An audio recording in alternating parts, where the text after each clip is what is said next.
अभिनंदन है, बहुत बहुत नमस्कार। आज हमारे साथ भारत सरकार में राज्य मंत्री MOS health doctor Bharati Pawar ji भी हैं, उनका बहुत बहुत अभिनंदन। आज से 3 दिन पहले हमारे महासचिव आदरणीय अरुण सिंह जी ने एक प्रेस कॉन्फ्रेंस करके आप सभी को स्थापना दिवस और उससे जुड़े हुए सभी कार्यक्रमों के विषय में जानकारी दी थी। जैसे कि आपको ज्ञात है, कल भारतीय जनता पार्टी की 42nd स्थापना दिवस अर्थात फाउंडेशन डे था। 7 तारीख से 20 तारीख तक भारतीय जनता पार्टी एक सामाजिक न्याय का पखवाड़ा मना रही है। सोशल जस्टिस जिस प्रकार से भारतीय जनता पार्टी के सरकार में आगे बढ़ा है, माननीय प्रधानमंत्री नरेंद्र मोदी जी के नेतृत्व में सामाजिक न्याय जिस प्रकार घर घर तक पहुंचा है, 7 तारीख से 20 तारीख तक इसका एक पखवाड़ा मनाया जा रहा है। पखवाड़े के साथ ही भारतवर्ष में जितने भी एस्पिरेशनल डिस्ट्रिक्ट्स घोषित किए गए हैं, माननीय प्रधानमंत्री नरेंद्र मोदी जी द्वारा इन सभी एस्पिरेशनल डिस्ट्रिक्ट्स का भी जायजा लेने, इन सभी एस्पिरेशनल डिस्ट्रिक्ट्स में जो सफर तय किया है एडमिनिस्ट्रेशन में, कहां से कहां तक हम पहुंचे हैं, इस विषय का जायजा लेने के लिए भी केंद्रीय मंत्रीगण और पार्टी के पदाधिकारी इन सभी जिलों में जाएंगे, रात्रि निवास करेंगे, 24 घंटे रुक करके इनका जायजा करने वाले हैं। All this is because our Prime Minister and our party believes that we are an accountable body. हम एक अकाउंटेबल पार्टी है। केवल निर्णय लेने से नहीं होता है, वह निर्णय जमीन तक पहुंच रही है कि नहीं, इस विषय पर भी ध्यान देना है। मैं 7 से 20 तारीख तक जो दिन जिस विषय के लिए तय किए गए हैं सामाजिक न्याय के अंतर्गत, वह सूचना आपको दूंगा। और 7 तारीख अर्थात आज आयुष्मान भारत का दिन है, उस विषय पे हम आज प्रेस कॉन्फ्रेंस करेंगे। 7 तारीख जैसे मैंने कहा, आयुष्मान भारत के लिए आज का दिन निर्धारित है। 8 तारीख पीएम आवास योजना, 9 तारीख हर घर नल की जल, 10 तारीख पीएम किसान सम्मान निधि, 11 तारीख अनुसूचित जाति उत्थान और कल्याण हेतु जितने भी योजना इस सरकार ने चलाए और ज्योतिबा फुले और सावित्रीबा फुले को समर्पित यह दिन रहेगा। छात्रावासों में जाकर हमारे कार्यकर्ता, हमारे मंत्री वहां अनुसूचित जाति के लिए क्या कल्याणकारी योजनाएं लागू की गई हैं, इन विषयों में चर्चा करेंगे। 12 अप्रैल को 12 साल से छोटे और 12 साल तक के बच्चों के लिए जो वैक्सीनेशन कोरोना का चल रहा है, उस विषय पर विशेष ध्यान पार्टी के हमारे कार्यकर्ताओं का रहेगा, मंत्रियों का रहेगा। 13 तारीख को गरीब कल्याण अन्न योजना पर चर्चा होगी और हमारे कार्यकर्ता इस विषय को लेकर जनमानस तक जाएंगे। 14 तारीख जैसे हम सभी जानते हैं, माननीय BR अंबेडकर जी की जयंती है, पार्टी अंबेडकर जयंती मनाएगी। 15 तारीख को ट्राइबल वेलफेयर जनजाति कल्याण का विषय है। जो ट्राइबल छात्रावास हैं उनमें जाकर के जो कल्याण योग्य कार्यक्रम रहे होंगे, उन विषय पर हम चर्चा करेंगे। 16 तारीख को श्रमिक एवं असंगठित क्षेत्र में ई श्रम कार्ड के वितरण के विषय में चिंतन किया जाएगा और किस प्रकार से ई श्रम कार्ड का रजिस्ट्रेशन में बढ़ोतरी हो, उस विषय को आगे बढ़ाएंगे।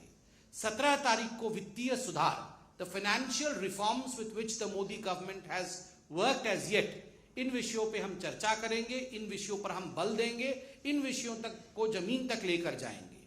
18 तारीख होगा स्वच्छ भारत अभियान के लिए और 19 तारीख होगा पोषण अभियान के लिए।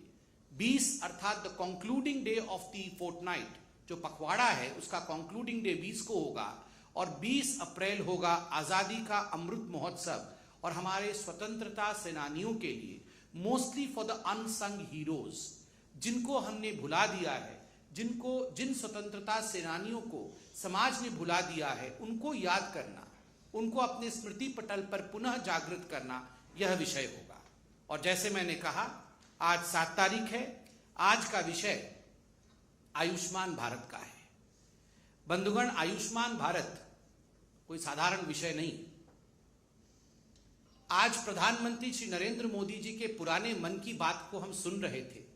मैं भी सुन रहा था और डॉक्टर भारती पवार जी भी सुन रही थी, और जिस प्रकार से मन की बात में प्रधानमंत्री नरेंद्र मोदी जी ने आयुष्मान भारत के विषय में विस्तार से अपने विषय को रखा, और उसके पश्चात कुछ पेशेंट्स जिनको इसका लाभ मिला था वो इंटरेक्शन भी हमने देखा।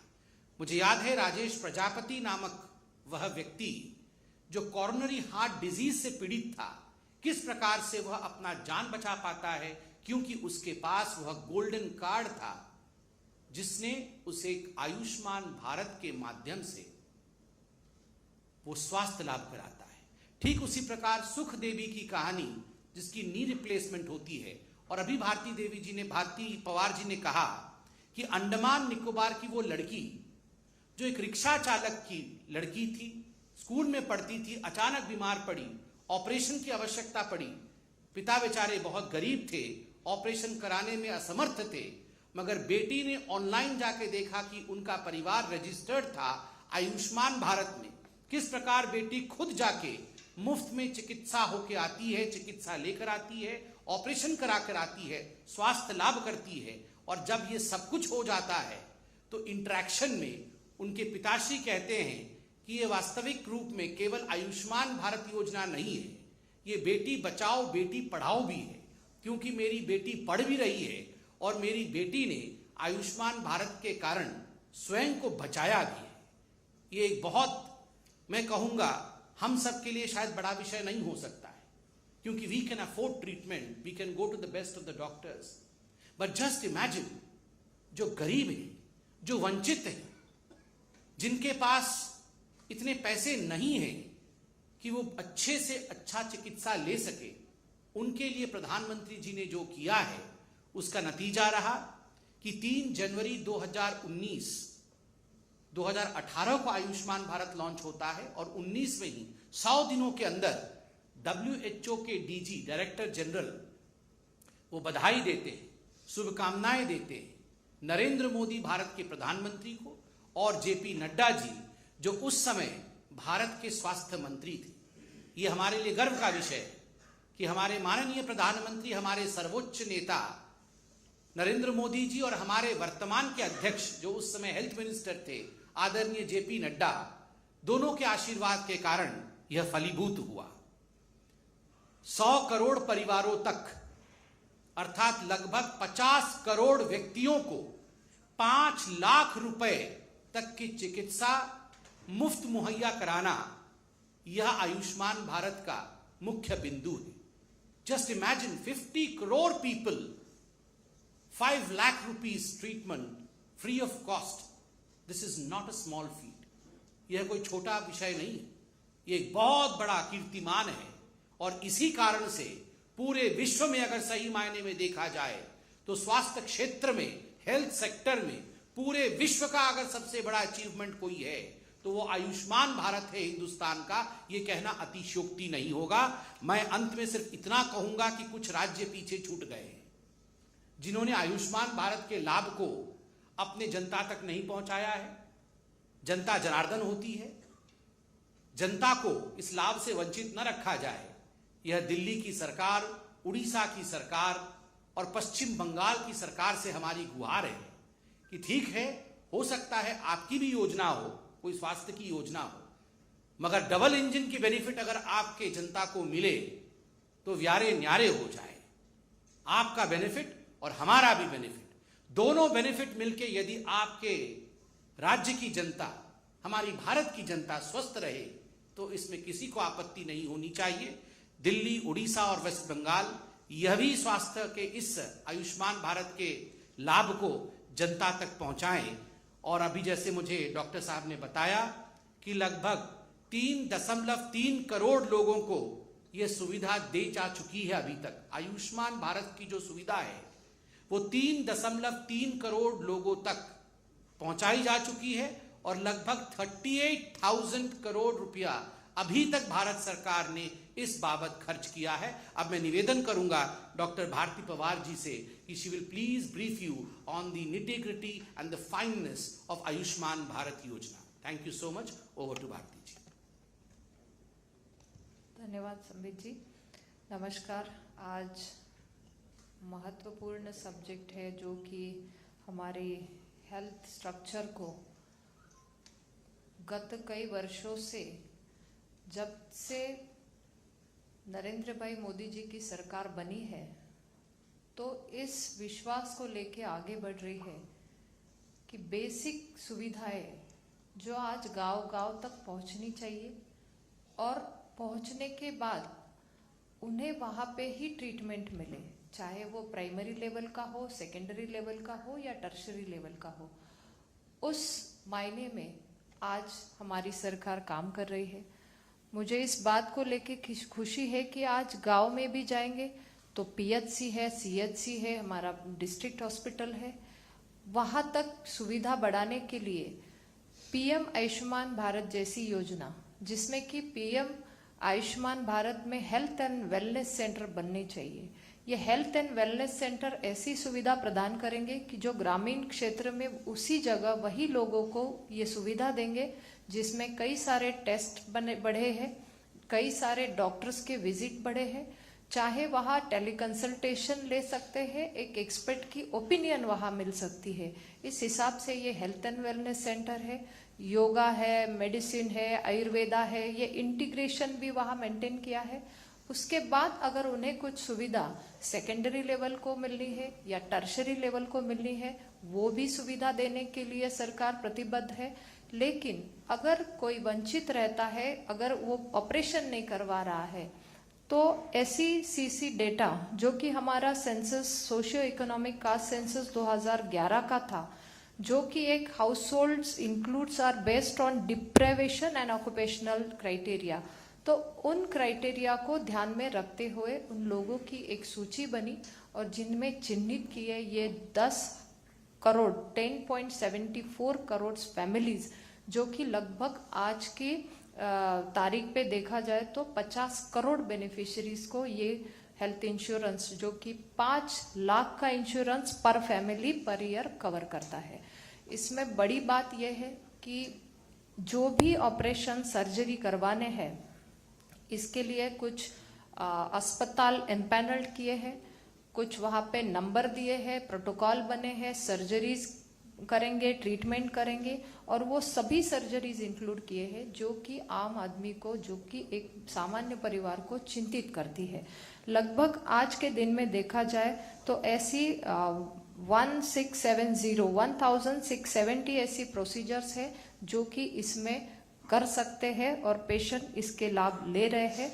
आज कई अस्पताल इसमें जुड़े हैं, जैसे कि कहा कुछ 3 राज्यों को छोड़ के, उड़ीसा, दिल्ली और पश्चिम बंगाल को छोड़ के हमारे बाकी राज्यों और यूटीज में ये योजना अच्छा काम कर रही है। स्टेट और सेंट्रल गवर्नमेंट के साथ मिली ये योजना है, तो अगर कुछ एडिशनल भी बेनिफिशियरीज आते हैं, वो स्टेट्स की लिस्ट में आते हैं, तो वो भी स्टेट के थ्रू इस योजना में जुड़े हैं, लेकिन वो स्टेट के शेयर में आएंगे। अभी आज तक हमारे लगभग 17 करोड़ कार्ड्स ऐसे हैं कि जो दिए गए हैं, लेकिन क्या कार्ड नहीं है तो ट्रीटमेंट नहीं है, ऐसी बात नहीं होगी। जो भी ऑनलाइन देखते हैं, अगर उस ट्रीटमेंट में चाहते हैं ये होना है, नाम बेनिफिशियरीज की लिस्ट में है, तो वो ट्रीटमेंट उस अस्पताल में जाके लेंगे। आज तक लगभग हमारे 25,800 अस्पताल है जो कि एम्पैनल्ड हुए हैं अलग अलग हमारे राज्यों में, जो कि एक ये कैशलेस एक्सेस है। तो बेनिफिशियरीज को कहीं भी, अगर भारत भर में समझो मेरा महाराष्ट्र से कोई पेशेंट है और तुरंत उसे दिल्ली में कार्ड है और ट्रीटमेंट लेनी है, तो वो ट्रीटमेंट ले सकता है एम्पैनल्ड हॉस्पिटल में। लेकिन दिल्ली का कोई पेशेंट अगर महाराष्ट्र में जाता है तो वो ट्रीटमेंट नहीं ले सकता, क्योंकि इस राज्य ने ये योजना को स्वीकार नहीं किया है। तो मैं आपके माध्यम से अनुरोध करती हूँ, ये 3 ही राज्यों के लोगों को इसमें जोड़ा जाए, क्योंकि ये भारत भर में एप्लीकेबल ये ऐसी स्कीम है और जो सुविधा, आरोग्य सुविधा से जुड़ी है। किसी को भी कहीं पे भी आवश्यकता होती है, कई नौकरी के कोई स्टूडेंट्स पढ़ाई के लिए कहीं भी जाते हैं, तो ऐसी कभी इमरजेंसी आ जाती है, तो मुझे लगता है सभी राज्यों में इसने जुड़ना बहुत ही आवश्यकता है। जिसको गौर करते हुए आदरणीय प्रधानमंत्री जी ने विशेष रूप से ये सबसे बड़ी योजना, जो हम वर्ल्ड्स लार्जेस्ट हेल्थ इंश्योरेंस योजना के तहत में दे रहे हैं, तो मुझे लगता है सभी राज्यों ने इसमें जुड़ना चाहिए। एक कवर करती है हमारे प्री हॉस्पिटलाइजेशन को और पोस्ट हॉस्पिटलाइजेशन के एक्सपेंसेस को, इंक्लूडिंग डायग्नोस्टिक एंड मेडिसिन, सब उसके गाइडलाइन, ट्रीटमेंट गाइडलाइन में जो स्टैंडर्ड्स है उसके आधार पर उसमें जो ड्रग्स है, सप्लाईज है, डायग्नोस्टिक सर्विसेज है, फिजिशियंस के फी है, रूम के चार्जेस है, सर्जन के चार्जेस है, ओटी आईसीयू चार्जेस, ये सभी कवर करते हुए पेशेंट को मदद करते हैं। इसमें कोई रेस्ट्रिक्शन नहीं है, फैमिली साइज कितनी हो, पर्टिकुलर हो, ऐसी कोई ये नहीं है, और ये पोर्टेबल है थ्रू आउट इंडिया। मुझे लगता है ऐसी योजना कभी बनी नहीं थी और इसका मकसद यही था कि हर एक को, हम जो बोलते हैं कि आउट ऑफ पॉकेट एक्सपेंडिचर कम करने के लिए हेल्थ रिलेटेड सरकार के क्या प्रयास चल रहे हैं, तो ये सबसे बड़ी और एक अच्छी योजना इस कार्यकाल में बनी है। जिस कार्यकाल में कोविड जैसा संकट आया, कोविड जैसे संकट में भी इस योजना के तहत लोगों ने टेस्ट किए, ट्रीटमेंट किए और सभी राज्यों को वो राशि भी दी गई जिसकी आवश्यकता उस टाइम पे थी। मैं यही कहूँगी कि ये योजना के माध्यम से जैसे प्राइमरी, सेकेंडरी, टर्शरी और भविष्य में भी प्राइमरी हो या टर्शरी हो, इस कंसर्न करते हुए पीएम अभीम प्रधानमंत्री Ayushman Bharat health infrastructure mission, जो कि एक बड़ी ही अच्छी योजना बन रही है, जिसके तहत लैब को लेके और अच्छी सुविधा देने के लिए और एक एडवांस टेक्नोलॉजी से जुड़ा हुआ हमारे ये इंफ्रास्ट्रक्चर हेल्थ का बन रहा है, जिसमें भी यही आरोग्य की सुविधा और अच्छे से लोगों को दे पाए। और पेंडेमिक को सोचते हुए हर एक राज्य में, जिले में क्या होना चाहिए, इसको ध्यान में रखते हुए ये योजना है।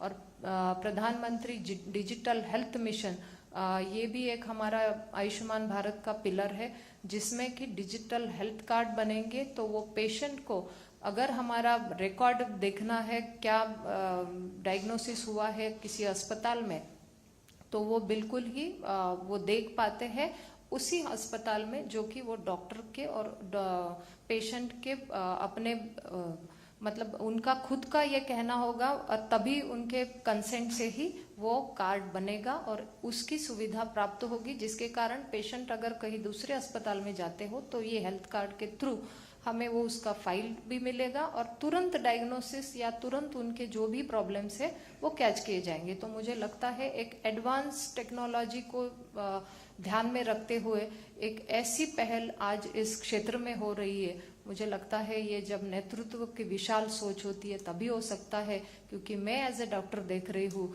कि आज पैंडेमिक में जब कोविड आया तो वो वायरस को देखना, आइसोलेट करना, उसको टाइम देना, तो संबित जी इतना अनुभव हुआ कि हम लोग सब अननोन थे, नए थे, लेकिन भविष्य में अगर ऐसे पेंडेमिक ऐसा कुछ वायरस आता है तो BSL 3 लैब का भी इस पीएम अभीम में इंफ्रास्ट्रक्चर में ऐसी 4 लैब है जो मोबाइल लैब है, जो कि कहती है कि ये लैब उसी जगह पे जाएगी तुरंत कि जहां समझो कुछ खतरा है, कुछ नया वायरस आया है, तो वो जाके उसी जगह पे वो तुरंत जांच करेगी, ताकि वो एरिया भी कंटेमिनेशन से हम लोग रोक पाएंगे और वहीं पे उसका इलाज भी तुरंत दे पाएंगे। तो मुझे लगता है इतनी सोच और इतनी पेंडेमिक को सोचते हुए एक अच्छी हमारी पहल है जो कि इन सभी पिलर्स में दिखती है। मुझे लगता है ये योजना एक नए भारत को, एक अच्छा आयुष्मान भारत को बनाने के लिए बहुत ही सक्षम है,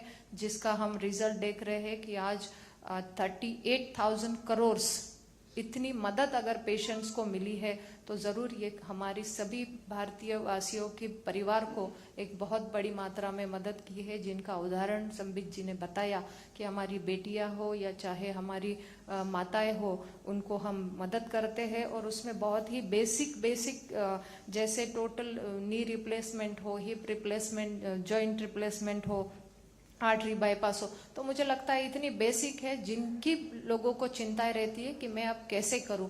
तो इस माध्यम से ये मदद करने में ये योजना बहुत ही अच्छी काम कर रही है। फिर एक बार मैं कहूंगी कि आपके माध्यम से जो ज़्यादा मतलब इसमें काम करेंगे। जिस तरीके से हमने ठान लिया है कि इस सामाजिक न्याय पखवाड़े के दौरान भी हमारे सभी कार्यकर्ता जो कि पहुंचेंगे और इसी योजना को लेके आगे जाएंगे, और जहां कार्ड नहीं है तो वो बनने के लिए वो गांव-गांव तक अवेयरनेस करेंगे कि ये माध्यम से हम कार्ड भी ले ले और उन परिवारों को भी एक तसल्ली दे कि आपके लिए ये हेल्थ इंश्योरेंस है, ताकि उन्हें समय पर ये मदद मिले। धन्यवाद। Thank you so much. कोई प्रश्न हो तो पूछ सकते हैं। सर, अखिलेश यादव ने गोरखपुर मामले में मुर्तजा को मनोरोगी बताया है और कहा है कि बीजेपी से जानबूझकर तोड़ दे रही है, बढ़ा चढ़ा कर पेश कर रही है। देखिए, आज का विषय आयुष्मान भारत पे है। स्वाभाविक है, आज प्रश्न उत्तर भी इसी विषय पर होगा।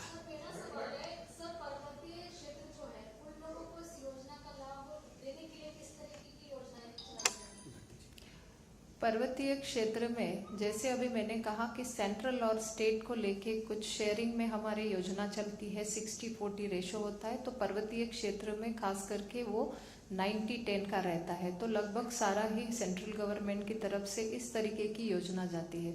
जैसे आपने कहा उस तरीके से प्राइमरी लेवल पर हमारे पीएचसी हो या हेल्थ एंड वेलनेस सेंटर को स्ट्रेंथन किया जा रहा है, ताकि वहीं पे उनका इलाज भी हो, डायग्नोसिस भी हो, लेकिन फिर भी अगर उन्हें सेकेंडरी टर्शरी की ज़रूरत है तो उस माध्यम से ये आगे जाके काम करेंगे। उसके अलावा हर एक राज्य में हम अच्छी सुविधा देने हेतु नए मेडिकल कॉलेज भी बनवा रहे हैं, कुछ मेडिकल कॉलेजों को अपग्रेड भी कर रहे हैं, लगभग 75 मेडिकल कॉलेजों को अपग्रेड भी कर रहे हैं, 157 नए मेडिकल कॉलेज भी बन रहे हैं, और आज हमारे 22 एम्स का काम भी चल रहा है। तो लगभग सभी को स्वास्थ्य को लेके वहीं पे ट्रीटमेंट मिले, चाहे वो पर्वतीय क्षेत्र हो या हमारा रेगुलर हो, सभी को अच्छा सुविधा मिले। जी, वहीं पे भी मैं सभी राज्यों में प्रधानमंत्री जी की सोच तो ऐसी है कि जो एस्पिरेशनल डिस्ट्रिक्ट है, देखो कभी किसी ने सोचा नहीं होगा, मैं तो डॉक्टर हूँ इसीलिए मैं तो जब मैंने देखा कि 112 ऐसे जिलों को चिन्हित किया, तो वो चिन्हित क्यों किया? क्योंकि वहां पे कुछ काम ही नहीं हुआ था। 70 सालों से वहां पे बेसिक स्ट्रक्चर नहीं है, वहां पे मेडिकल कॉलेज तो दूर की बात, लेकिन बेसिक सुविधा मेडिकल कॉलेज के साथ अस्पतालों को और स्ट्रेंथन करना, तो उन्हें चिन्हित भी किया गया। वहां पे मेडिकल कॉलेज भी बन रहे हैं, जहां प्राइवेट भी नहीं, वहां पे गवर्नमेंट का तो बनना चाहिए, और तो और डिस्ट्रिक्ट अस्पतालों को भी स्ट्रांग किया जा रहा है। मुझे लगता है इसके कारण हमारी जो माता मृत्यु दर है वो भी, हमने जो NFHS का डेटा आया उसमें वो उसका रिजल्ट दिख रहा है कि माता मृत्यु दर कम हो रही है, इंस्टीट्यूशनल डिलीवरीज बढ़ रही है। ये सारी इन्हीं सभी इन योजनाओं के तहत हो रहा है।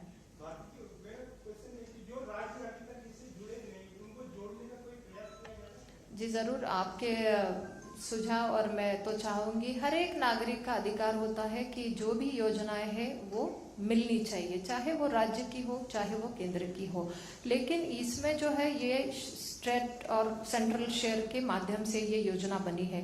तो हम चाहते हैं कि हम राज्यों को वो निर्भर करते हैं कि राज्य सरकार इसमें जुड़े और राज्यों के माध्यम से ये मदद मिले, लेकिन जैसा कि 3 राज्यों ने जुड़े नहीं है, तो जब तक वो जुड़ते नहीं है हम उनका इंश्योरेंस कैसे भरेंगे और कैसे उनको इस लाभार्थी की योजना में ये शामिल करेंगे, तो वो लोग वंचित रह रहे हैं।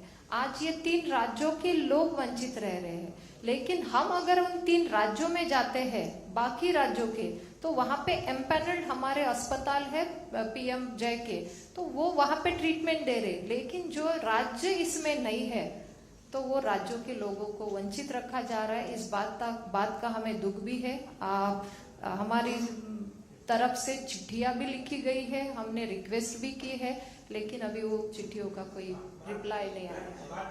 आपने कहा कि 50 करोड़ लोगों को इसका लाभ मिलना है, 4.5 साल हो गए ये सोचना कि सितंबर में 5 साल पूरे हो जाएंगे, केवल 16-17 करोड़ लोगों का अभी तक गोल्डन कार्ड बन पाई की पहचान हो पाई है कि है, बाकी अभी 33 करोड़ लोग या 34 करोड़ लोग, उन्हें पता ही नहीं आपको कि वो कौन है जिनको मिलना है। नहीं जी, आपका सवाल बिल्कुल सही है, लेकिन बहुत बार ऐसा होता है कि कोई भी यहाँ से योजना बनती है तो यह स्टेट के थ्रू जाती है, तो स्टेट ने भी थोड़ा उसमें जुड़ना भी चाहिए और ग्राउंड तक उसमें अवेयरनेस कैंप भी करना चाहिए। हमारी तरफ से आपके द्वार आयुष्मान ऐसा भी एक कैंपेन चला जिसमें हमारे आशा वर्कर, पंचायत के मेंबर्स, आंगनवाड़ी सेविकाएं लगी, जिन्होंने जाके कैंपेन भी करा, नाइट कैंप्स भी किए, क्योंकि लेबर दिन में टाइम नहीं मिलता है, तो नाइट कैंप्स भी हुए जिसमें ये कार्ड बने। तो ये तो लगभग 4.7 करोड़ कार्ड्स भी बने। तो आपका कहना है, इस माध्यम से हम भी लगातार प्रयास कर रहे हैं, लेकिन फिर भी अगर कोई अस्पताल में जाते हैं, एम्पैनल्ड अस्पताल में, तो मुझे लगता है वहाँ पे उन्हें तुरंत मदद दी जाती है। कार्ड का कोई बंधन नहीं है, कार्ड नहीं है, फिर भी वो बेनिफिशियरी लिस्ट में है। और अब तो हमने लास्ट कुछ महीनों से ये सुविधा दी है कि ग्राम लेवल तक एक लिस्ट जारी किया है, जो कि उस गांव में लगेगा और गांव के लोगों को पता चलेगा कि मेरा बेनिफिशियरी में नाम है कि नहीं। मुंबई में ओमिक्रॉन एक्सी नए वेरिएंट का जो केस आया, उसको लेकर केंद्र सरकार के पास क्या जानकारी है? आपकी तरफ से किस तरह की तैयारी? आपके मंत्रालय जुड़ा हुआ होगा? जी जरूर जुड़ा हुआ है, अभी उसका पूरा इन्वेस्टिगेशन रिपोर्ट आना बाकी है। आयुष्मान कार्ड में 5 लाख रुपए की लिमिट है। अगर कोई पेशेंट किसी हॉस्पिटल में जाता है और वहाँ पे अगर बजट 2.5 लाख का बन रहा है, तो क्या ऐसा कुछ होता है कि उसमें ये बोला जाता है कि हम 1.5 लाख 2 लाख अप्रूव करेंगे, बाकी 50-60 हजार आपको देना पड़ेगा? क्योंकि ऐसे भी केसेस हमारे सामने आए हैं जहाँ पे ये पेशेंट को बोला जाता है कि आपके 1,60,000 अप्रूव हो रहे हैं गवर्नमेंट के फंड से, बाकी 80,000 रुपये आपको देने पड़ेगे। नहीं, इसमें क्या कारण है इसका? नहीं, ये जो है आपने कहा है उसका पैकेज बना हुआ है, उसके स्टैंडर्ड ट्रीटमेंट गाइडलाइंस बने हुए हैं, लेकिन फिर भी अगर गलत तरीके से कोई अस्पताल उनसे डिमांड करता है या कुछ भी उनके कंप्लेंट्स है, तो हमारी वो हेल्पलाइन पे शिकायत दर्ज करते हैं और ऐसे ग्रीवांसेस को भी हम एड्रेस करते हैं। और ऐसे ग्रीवांसेस लगभग 1.5 लाख के करीब हमारे ग्रीवांसेस भी हुए, जिसमें से 95% वो ग्रीवांस हमने रिजॉल्व भी किए हैं, जिसमें वो भी आपने कहा वो भी प्रॉब्लम था। Thank you very much friends. Thank you.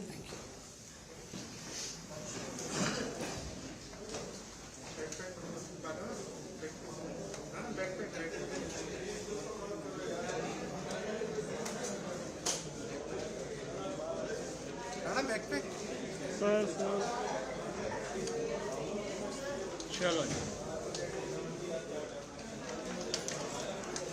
ठीक है, अभी Rana okay report. Okay report. चलिए अपने